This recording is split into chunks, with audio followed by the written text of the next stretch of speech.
Palpung Ling monastery and all of its various aspects are started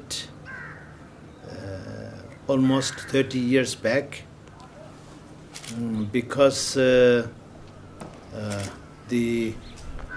original Palpung 12th Chamgon monastery, which was started at the 18th century. Actually, it's in 18th century by 8th Tai Situpa.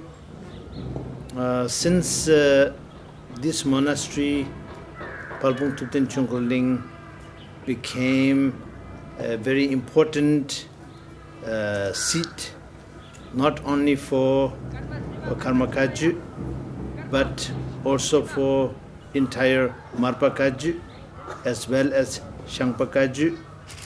And it is not only Kaju, but all of the 8 major lineage of Vajrayana Buddhism. Not only the Vajrayana Buddhism in the religious sense, but in the literature, history, art, and also astrology and medicine. And not only in Tibetan language, but also in Sanskrit language. And this way, the Palpung 12th Chamgon became a very important seat for Renaissance of Vajrayana Buddhism and all the culture and heritage which is related with it, such as language, translation from Sanskrit to Tibetan, from Tibetan to Sanskrit, from Tibetan to Nepalese, and Nepalese to Tibetan, and also from Tibetan to Chinese, and from Chinese to Tibetan. So for all of these past almost 300 years, the Palpung 12th Chamgon has been a very important seat. And it is actually beyond religion and beyond one language. It became universal seat for Renaissance. Now, since this seat, the Palpung 12th Chamgon, has been disabled and almost totally destroyed, then the need for constructing a seat which represents the same thing became inevitable responsibility of me, because when I was 18 months old, I'm enthroned as the 12th Tai Situpa. So it is, whether I like it or not, it is my duty to uphold and continue the great legacy which is contributed by 8 Tai Situpa, 9 Tai Situpa, 10 Tai Situpa, 11 Tai Situpa. And not only that, before 8 Tai Situpa, the seat of Tai Situpas are Karmagun, and that is from 1st Tai Situpa to 8 Tai Situpa. But even before the 1st Tai Situpa, during the time of Ndongun Rechin, then he became a very important master of the Karmagun, and later his incarnations became the head of the Karmagun monastery. And before Ndongun Rechin, then a great Tibetan master such as Marpa Chuchi Lodu, who went to India 3 times and who spent more than 21 years in India, learning very sacred teachings, transmissions from great Indian Mahasiddhas, such as Naropa and Maitripa, etc. And including Hey Vajra Tantra, he brought 13 main tantras and all of its practices, empowerments, and all the various aspects of those tantras, such as empowerment and meditation instruction, mandala, the sadhana, all of that he brought from India to Tibet. And this became the Marpa Kaju lineage. And now, prior to Marpa Lotsawa, great Bodhisattva Maitreya was coronated by Buddha Shakyamuni when he descended from Tushita heaven to earth to be the 4th Buddha of this eon among the 1,000 Buddha. And since then, in Tushita heaven, the Lord Maitreya, who is encrowned by Buddha Shakyamuni, is the Lord of Tushita. And so all of this became something that I have to uphold. I am what I am, I know, but at the same time, it is my duty towards Lord Maitreya, my duty towards Guru Padmasambhava, my duty towards Marpa Lotsawa, my duty towards all the great masters from Drungan Rechin to first Tai Situ, and from first Tai Situ, that is in 15th century, till 8th Tai Situ, that is in 18th century, from 8th Tai Situ to the 11th Tai Situ, so up to today. So it became my responsibility. With my capacity in all aspects, it has been very difficult because when I came here, I was 22 years old. And that time, there's no road, no electricity, no water, and nobody is here.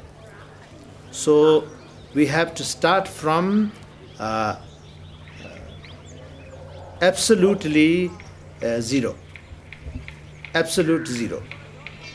And from there up to today, it is about 30 years, and actual construction work is actually about 29 years. And slowly, then this Dharma community has developed due to the very kind and very helpful hospitality of the people of India and government of India and local people here, the local Indian people, and also with very generous and dedicated and devoted support from Tibetans in India, as well as Indian Buddhist communities all over Himalaya, as well as Buddhist followers and friends throughout the world, from European continent, from American continent, from Southeast Asia, Southeast Asian countries, and then also Oceania, such as Australia, New Zealand, and other places, and also people from Africa. And all the generosity and kind support from all of these individuals and also some organizations. Then slowly, the Palpung Sherabling able to have some very basic facilities which we have today.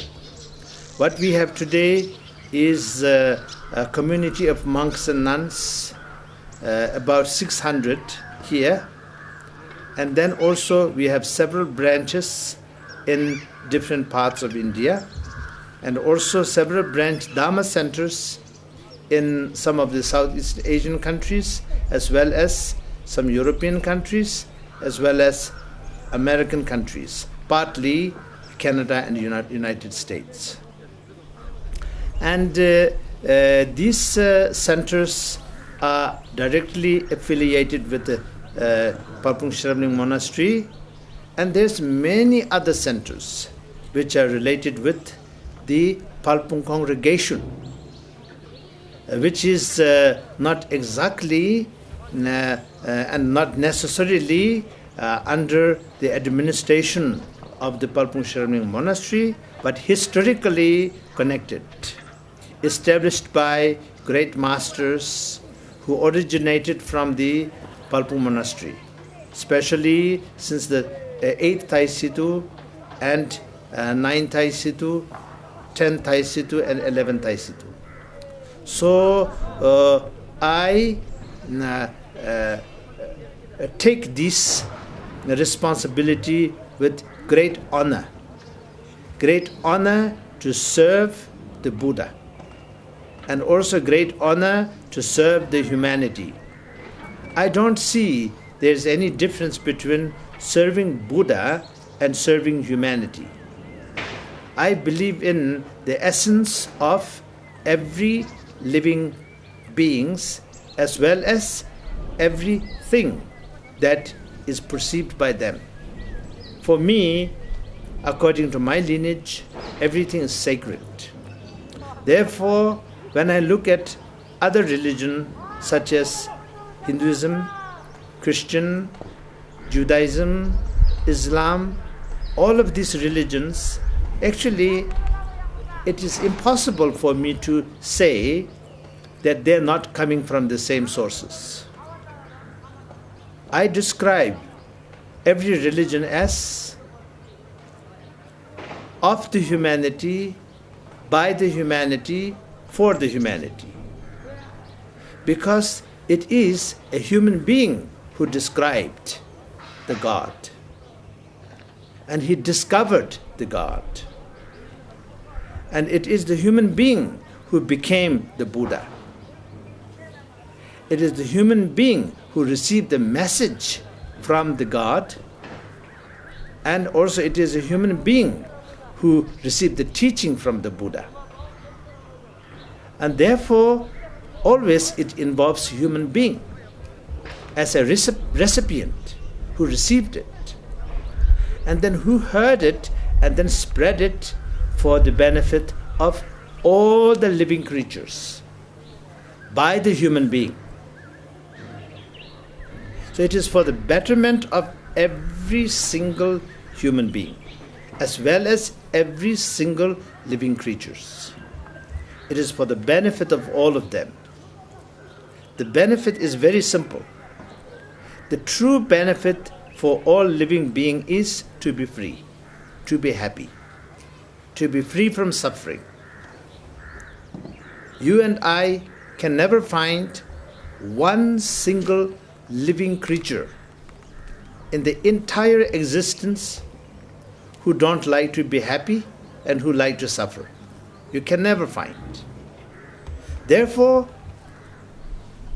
it is the ultimate happiness and ultimate freedom which have no limitation. That is what we as a Buddhist call Buddhahood. And I think that can be described as also salvation. And everything that is involved in building a monastic community such as this one, it is for this purpose, not for any other purposes.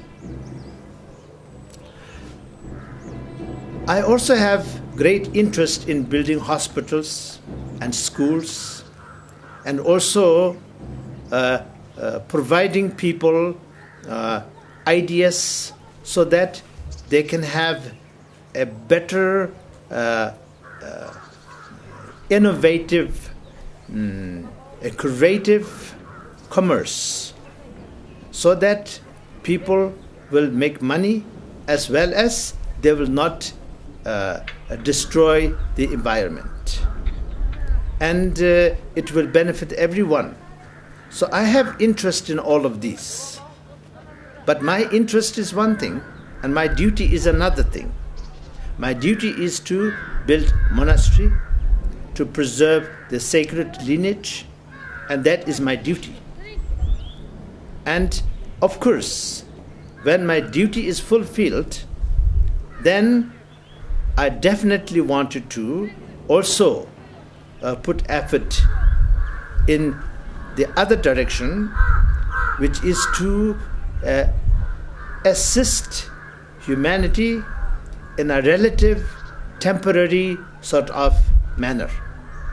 For example, if you build a hospital, you can make people have less pain when they're sick. And you can help them to live another 10 years longer or 20 years longer. When you build a hospital, that is what it is. And when you build a school, then you can provide people education. So the person will be able to hold his or her head high and take care of themselves, rather than become a dependent person. The person become independent, self-sufficient. Person can function by herself or himself. And that is what education provides. You make a good human being, able human being. And when it comes to economy, it is also the same thing. Because entire humanity is in need of something all the time. But as a responsible entrepreneur, one should really think very clearly that what they want is really what they need. And is it really good for them? Is it really good for them, or it is harmful for them? So you create some kind of service for demand, which will be helpful and beneficial for the humanity, not harmful to the humanity, and which will not exploit the environment and resources, so that the entire humanity can benefit from it, not just one group of humanity, the one who uses it and one who provides it, and others who are going to be there in the future when we are gone. And we have to have everything for them as well. We cannot use up everything and then next generation have nothing. That is irresponsible. So this way I describe this as an active peace, because I don't believe in passive peace. Do nothing and everything will be okay. I don't believe in that, because if you do nothing, then others will do everything. So everything will happen and you do nothing, that's all. So active peace means if we do necessary things, put effort and safeguard with a very strong, clear, conscientious, responsible perception and principle, then one can really benefit the humanity. At the same time, oneself also will have a very, very successful life. But I'm telling you this because many times I have this strong urge to do things such as build hospitals, build school, build orphanages, and all these things. I have a very strong urge. But first I have to complete my responsibility. That is to continue the legacy of all the great Tai Situpas. Because I like it or not, when I was 18 months old, I'm enthroned as 12th Tai Situpa. And that is what my life is all about. And I have dedicated my entire life for this legacy. And thank you very much for all of you for doing everything that you have done to support my work. And I'm also very, very sincerely wishing to express all of you who have supported all of the great works of other great persons. I'm not saying I'm a great person, but I represent a great person. And I do the job of a great person. And I try to uphold and cherish the duty of great person and great lineage. But there's so many great people doing lots of wonderful things in Buddhism as well as in other religions. I really thank you all on behalf of everybody who gets a benefit. From my heart, I wanted to thank you all for making all of their great aspirations come to reality. And then, last but not least, I wanted to thank you all for helping me also. Thank you. Thank you very much.